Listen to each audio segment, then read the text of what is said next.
Today I'm going to be doing a quick video of how to change a serpentine belt on an 8th gen SI. It's just a quick, easy way of doing it, I've noticed, and I've done a few of these already. Basically, of course, remove the belt, then you remove the idler pulley here. Reroute the whole new belt all up and down everywhere. And I deleted AC. If you have AC, you look around the AC. Then release the tension on the tensioner pulley. Put the idler pulley underneath the belt where it's already in the grooves like this.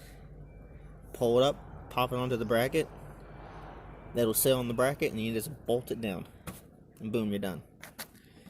It makes changing these out way easier than trying to fight it to get it over a pulley, or, you know, because sometimes, like if you like me, you deleted the AC, we have to use a shorter belt, and it's pretty tight fit, especially with the stock crank pulley, because that trick's actually meant for the Type R pulley.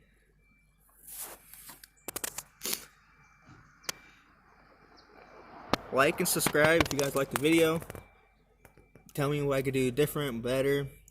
I'm just kind of winging this as I go lately. Don't have a lot of time because I work a lot, but been trying to get out here and do videos and, you know, helpful tips that I've learned over the years.